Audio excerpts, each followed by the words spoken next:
So today we're going to be talking about cell structure and function, talking about subcellular components, which is organelles, and compartmentalization, which is why cells are structured the way they are.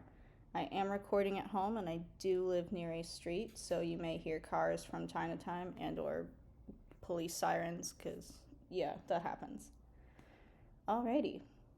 So, the cell is the basic unit of structure and function of any living thing. If you guys remember back from previous biology classes, that was a part of cell theory, but we don't have to know that for this level. But basically, any living thing has to be made of a cell. The simplest living thing is a cell. All cells are bound by a plasma or cell membrane. They can be used interchangeably. Usually at this level, they say plasma membrane as opposed to cell membrane. They all contain cytosol, which is the liquid part outside of the nucleus. Previously, we've said cytoplasm. There is technically a difference between the two, which is where cytoplasm is anything outside of the nucleus, but cytosol is specifically that liquid part without all the organelles in them. Everything must contain DNA. So I've changed it since the PowerPoint that you guys have taken notes on, but it says chromosomes. That is not technically true, and we'll talk about why, because not everything has chromosomes the way you're used to thinking of what a chromosome is. And last but not least, everything must have a ribosome, because remember that DNA is important for creating these ribosomes. If you remember in the past unit, we talked about DNA being the reason why why ribosomes and proteins are created. All right, there's two main types of cells, prokaryotes and eukaryotes. Prokaryotes, pro meaning before, karyo meaning kernel or nucleus, so it's before a nucleus. So their main defining point is that they do not have a nucleus. So we haven't talked about domains. These are towards the end of the year, but this is just future information here. Domains bacteria and archaea are all prokaryotic, meaning they do not have a nucleus. Their DNA instead is kept in what's called the nucleoid region. It's very similar to a nucleus, but it does not have certain elements that a nucleus has, which we will get into when we talk about what a nucleus is. Something that's not mentioned here, but you should know because it has been an FRQ before, is that the DNA that is contained in prokaryotes is usually circular. They can have a circular DNA called a plasmid. It's different than what you're used to seeing from normal biology classes. And then these things are generally smaller and simpler in size than eukaryotes. They are the simplest things that can exist. They can literally just have these four things from the previous slide, which was the plasma membrane, the cytosol, DNA, and ribosomes. The simplest living things have just those four things. But then when we get into more complex creatures, we have eukaryotes. Eukaryotes consist of the domain eukarya, and they have protist, fungi, animals, and plants, which again we'll talk about later in the year. Their DNA is in the nucleus, and instead of being a circle like a lot of plasmid DNA in prokaryotes, they will be in a straight line or linear DNA. And they also contain membrane-bound organelles.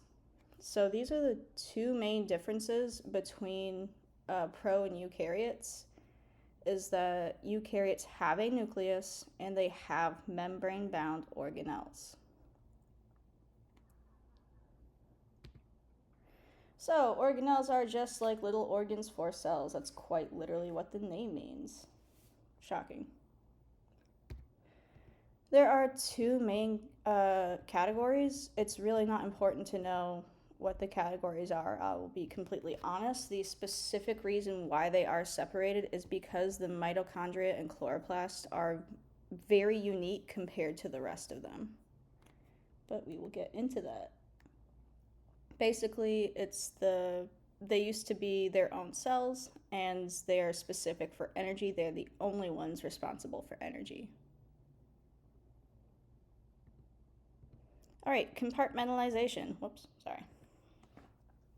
Compartmentalization in organelles allows for different metabolic reactions, meaning it just allows for reactions to occur in different areas or without interfering with each other. Because let's say I'm making ATP or I'm making energy, I don't want to accidentally break down my DNA, or I don't want to be making a protein and then disrupting digestion of like wastes from lysosomes and stuff like that. So it helps keep everything separate, but very, very importantly, it increases the surface area to volume ratio. So this means that you basically get more bang for your buck. You're able to do more things in a very, very small space. So like me talking to you guys in a classroom, you guys can hear me better than if I was trying to scream at you guys across campus. You know, we're in a more confined space. So basically you're allowed to do that. That helps reactions go more efficiently. That helps them speed up. Oh my god, that car is so loud. But it helps them speed up and go at a more efficient pace as if cells were huge. All right, so plants versus animal cells, which is the other big thing. Plants have chloroplasts, which are used for photosynthesis. They have a large central vacuole. If you write central, that's fine technically. They have a cell wall, which is why plants are very rigid, because plants don't have skeletons like you and I, so they need something to help them stand up, which is this cell wall that you see right here on the outside. So if you ever decide to play real world Minecraft and you go punch a cell, you're punching its cell wall or its skeleton. And they also have something called plasmodesmata, which are kind of these weird things right here. It's how plants connect to each other, and it's really important for cell communication, which again we'll talk about in Unit 4. Then on the other hand, plants have animals have lysosomes, which are the best organelle, and I will fight someone on that. They also have centrosomes, which are used in cell division, and they have flagella, which are these little tail things right here. These ones are related. These are cilia. But those are involved in cell movement.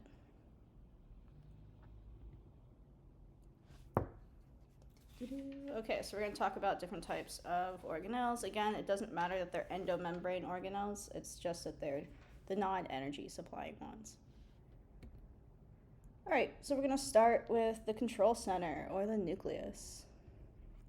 So this contains your chromosomes. Because the nucleus is only found in eukaryotes, this is how you know a nucleus will have linear chromosomes. They will be in a line when they condense, which again will come up later. This is all the genetic information. It's what makes a cell makes you what you are.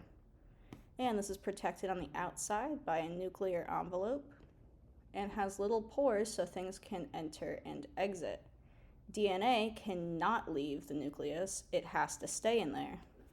But things like RNA, materials like sugars and stuff like that are able to enter and exit in order for like new DNA to be synthesized or for proteins to be made on the outside.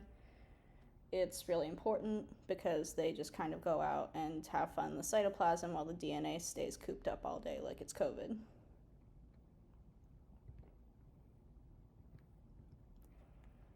So, the nucleus also has this really dense region right here, which is called the nucleolus.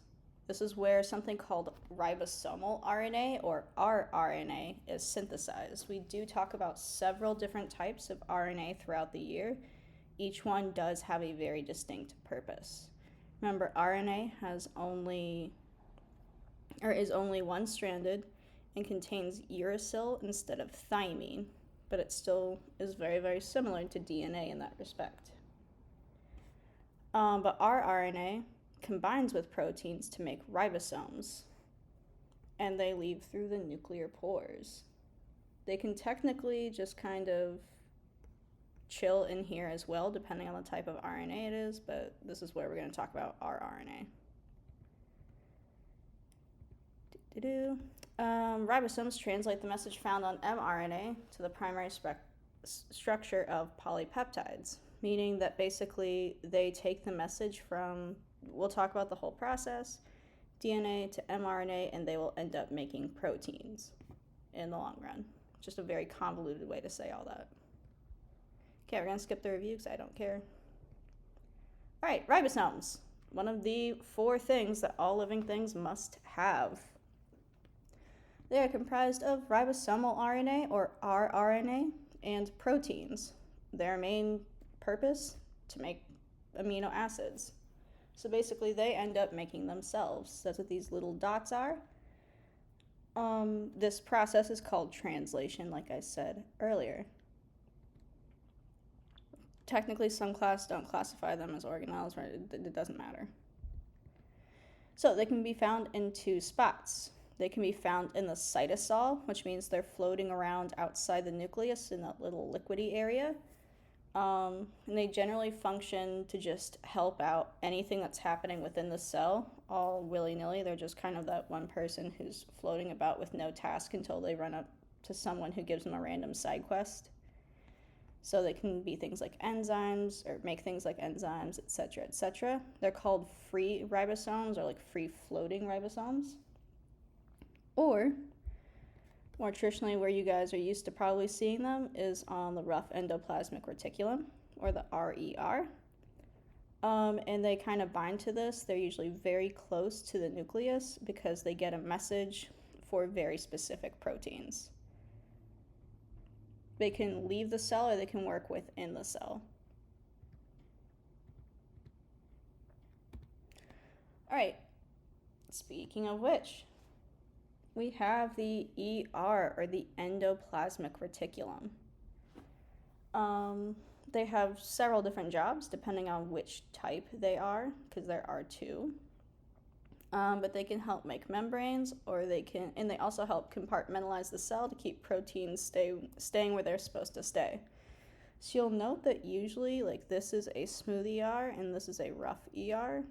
This one is kind of not really what the smooth ER looks like, but we'll roll with it. But usually they're very, very close to the nucleus, and you see they have a lot of these little foldy membranes.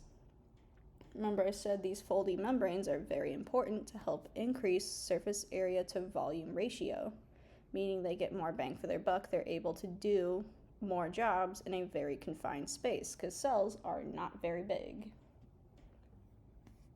And same as over here.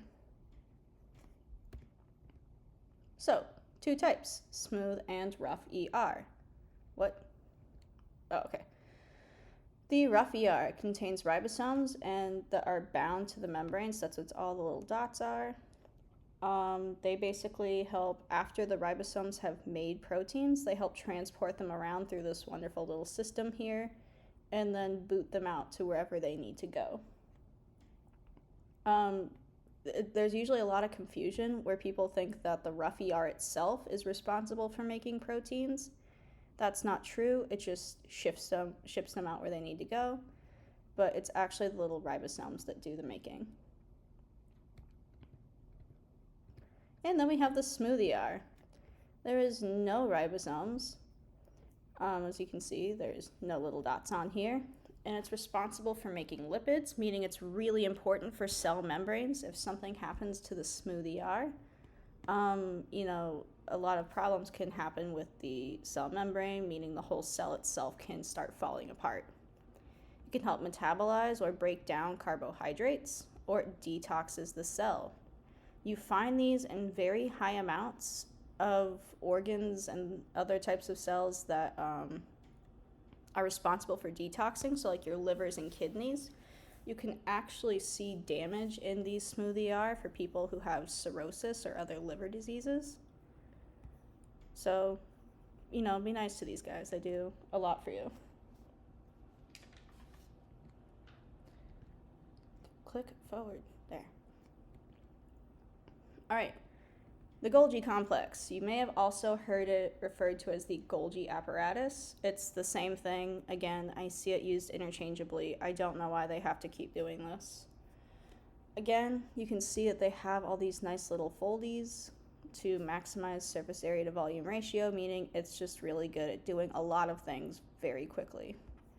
They do have little flattened stacks called cisternae. I haven't seen these referenced very frequently in the past couple years. But they separate these little chambers from the cytosol, and it has directionality, meaning there's one side where something comes in, like a protein will come in. It receives whatever with a vesicle, and then it will get kicked out on the transphase. So you can think of it, C comes before T. So you enter first and then leave out through T. It doesn't mention in this PowerPoint, but vesicles are just basically little carrier units. They're kind of like the UPS for the entire cell.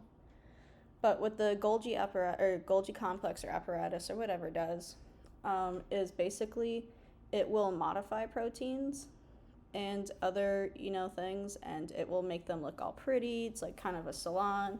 They make sure they look good and they're going where they need to go. So they may add on like a sugar on top, so I have a glycoprotein or a glycolipid or something along those lines.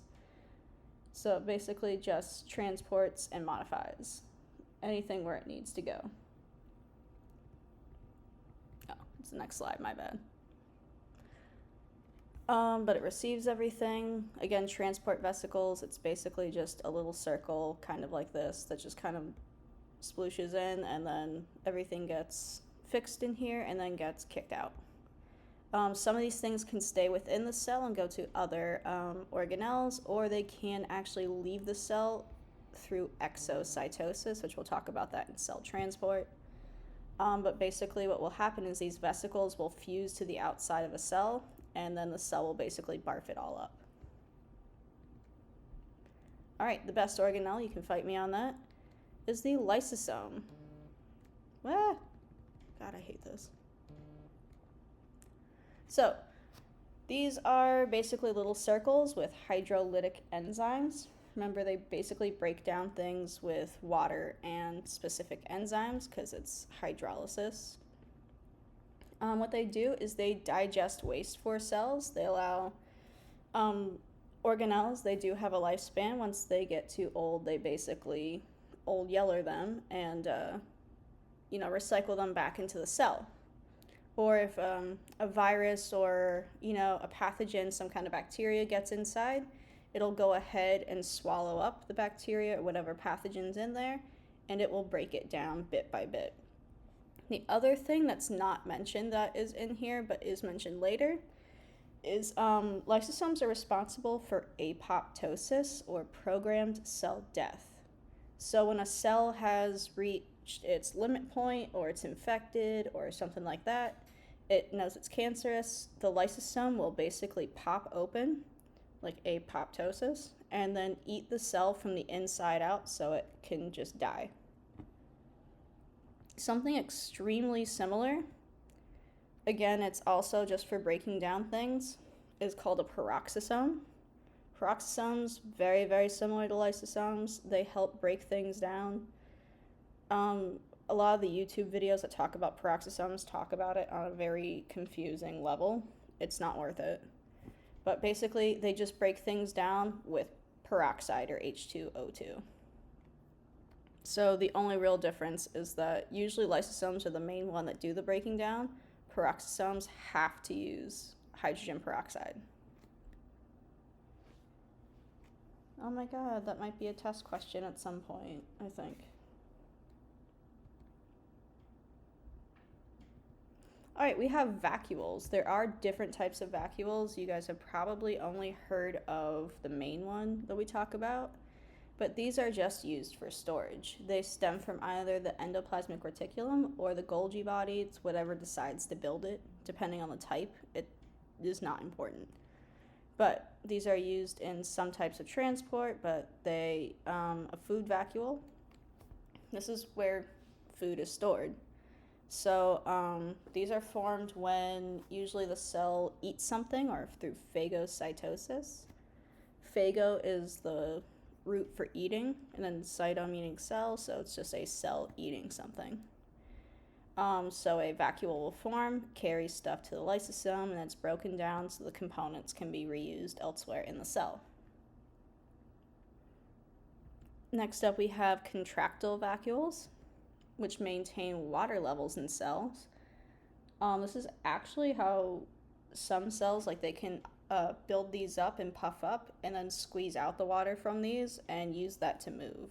There's certain types of, I think, diatoms that do this, but I would not quote me on that. Central vacuole. These are the ones you guys are used to seeing. The large central vacuole, like it's seen here, like a little blob, Teletubby looking thing. These store like some nutrients, but mostly water, and these are used for what's called turgor pressure. Turgor is a state of when something basically swells up because of water. So if you guys go to like Publix or the grocery store, they'll mist their fruits or the produce every so often. That's so water goes into the cells and turgor pressure increases, making them look more plump and ripe and more appetizing for you to buy it. That's how if you don't water your plant for a while, like I'm currently looking at flowers that I have not watered, and they probably are mad at me and they're wilting very badly because their vacuoles are now shrunken and the cell cannot maintain its normal shape, so it starts to wilt and shrink. RIP my plants. Get ready, skip that. All right, so we're gonna go on to energy organelles. But before we do that, we have to talk about why these are separate from the rest of everything. They're separate because we think that these used to be prokaryotes that were living on their own, and they ended up basically getting Pac-Maned up by our own cells. So the endosymbiont theory is a theory that says mitochondria and chloroplasts look very, very similar to prokaryotes, and we'll talk about the evidence behind that in a minute. But basically, they entered into a symbiotic relationship with eukaryotic cells, and they kind of lost their own autonomy and are now part of eukaryotic cells. Symbiosis, which we'll learn in units 7 or 8, is just a scientific term for like any relationship between two organisms. So, the evidence behind this. They have double membranes, meaning they have their own level of compartmentalization, meaning they look like their own cell, but then they have things that kind of look like the endoplasmic reticulum and the Golgi body on the inside. So we call that a double membrane. They have their very own ribosomes.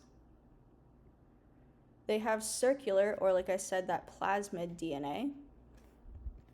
And they're capable of functioning on their own. These things can self-replicate. They do not need the rest of the cell in order to replicate by themselves. So that's one of the reasons why we think that these used to be their own organisms, because one of the qualities of life is being able to replicate, which is why viruses are not technically considered living.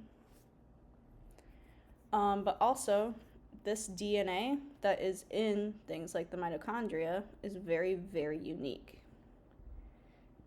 So the mitochondria, and I'll talk about why it's unique, but the mitochondria is a site of cellular respiration.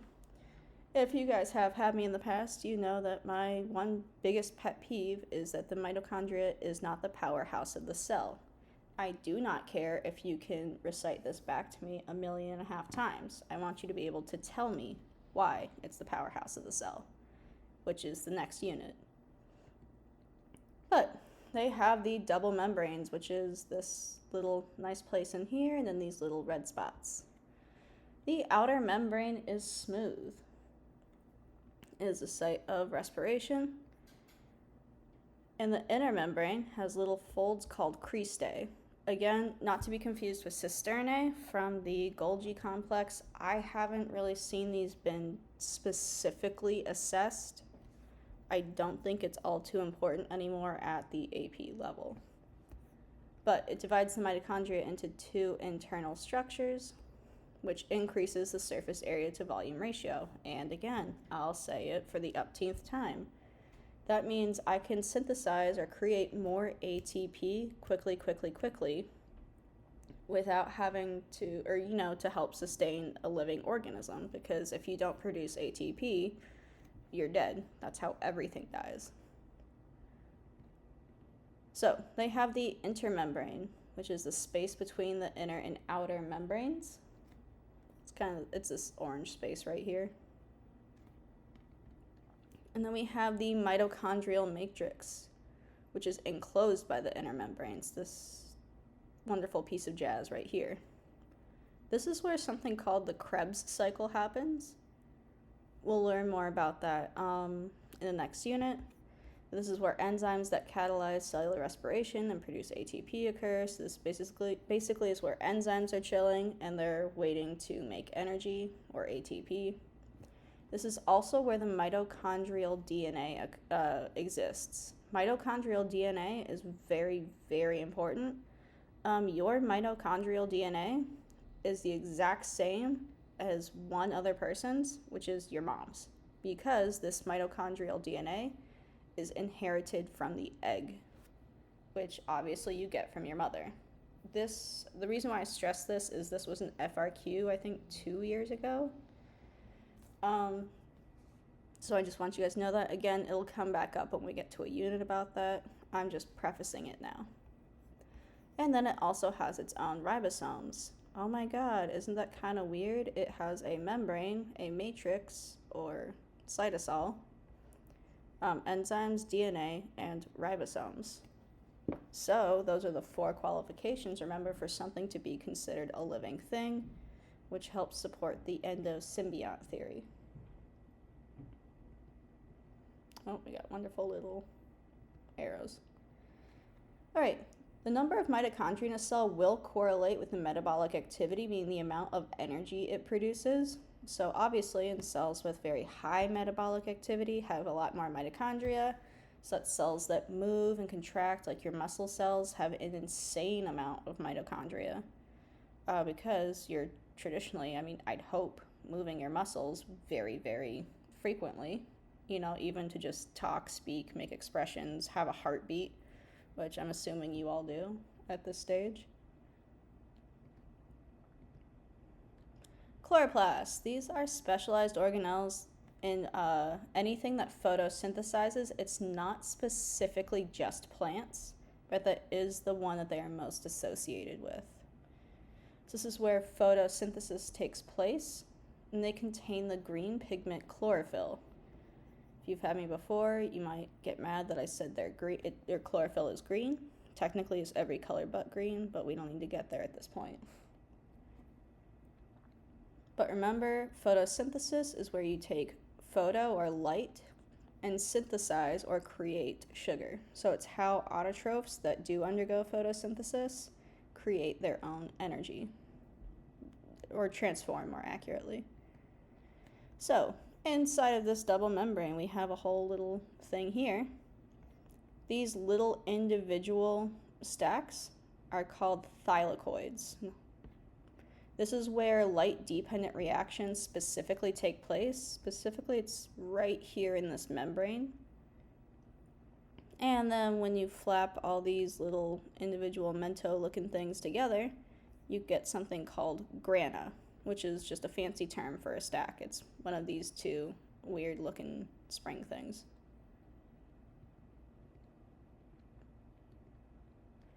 Then on the inside, just like we have in normal cells and with the mitochondrial matrix, we have stroma, which is just the fluid. So again, we're seeing the exact same pattern. So we have the Calvin cycle that takes place here, or it's called the light-independent reactions, which again, we'll talk about next unit. But this is where the DNA it just chills out. It has ribosomes and it has enzymes. Obviously, we as animals do not have chloroplast DNA unless you are a plant in disguise. But we're noticing the same pattern. We have stroma, the liquid, we have several membranes, DNA, and ribosomes. Again, supporting the endosymbiotic theory. Woo! Last but not least, we have the cytoskeleton.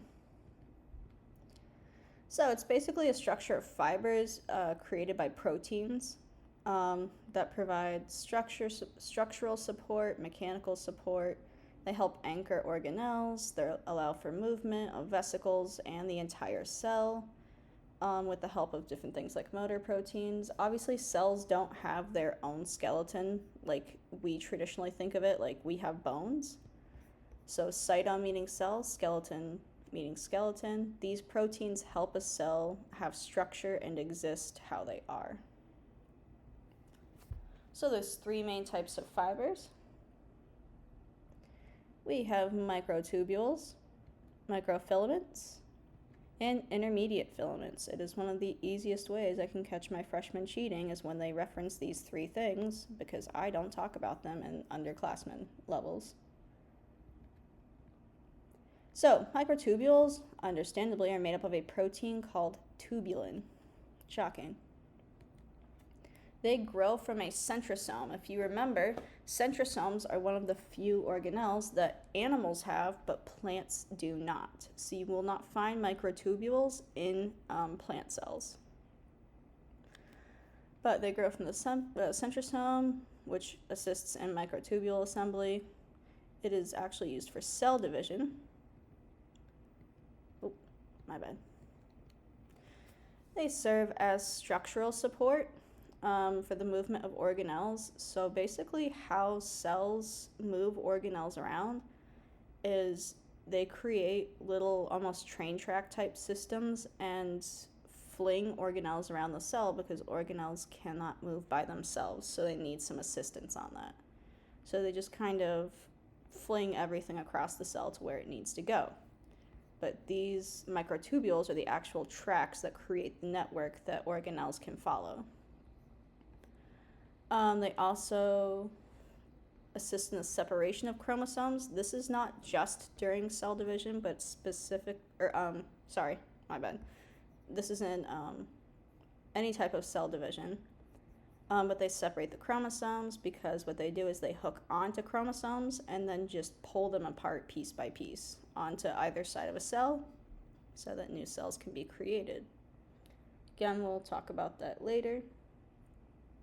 And then they assist in cell motility like cilia and flagella. Cilia are the little hair-like structures on the outside where it kind of looks like cells have jazz fingers and they just kind of Scooby-Doo their way across wherever they're walking to. And then flagella are little tail-like structures that act like a whip to push things forward, like I pointed out earlier. Then we have microfilaments. These are thin solid rods made from a protein called actin. What they're responsible for is they maintain cell shape.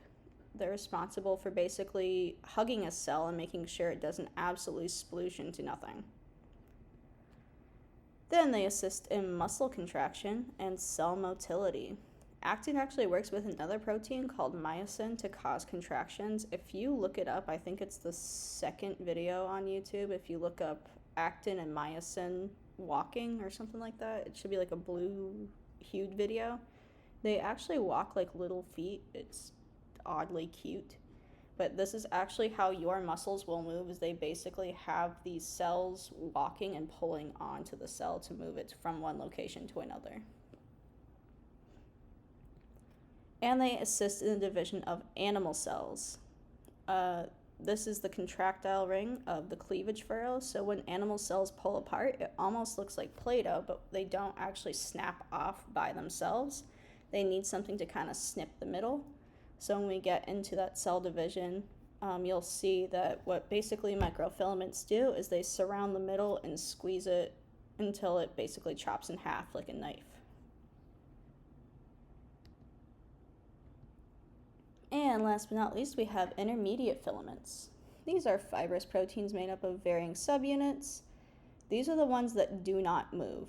They basically just sit there and maintain cell shape. They make sure a cell is not falling apart, like walking around like a blobfish. They anchor the nucleus and the organelles where they're supposed to be until something moves them. And they also form the nuclear lamina, which is basically giving the nucleus its own shape again so it doesn't collapse in on itself. And that's a practice FRQ. Whoop-de-doo, you made it. I'm so proud. Alright, thanks for surviving with listening to my annoying voice. Goodbye.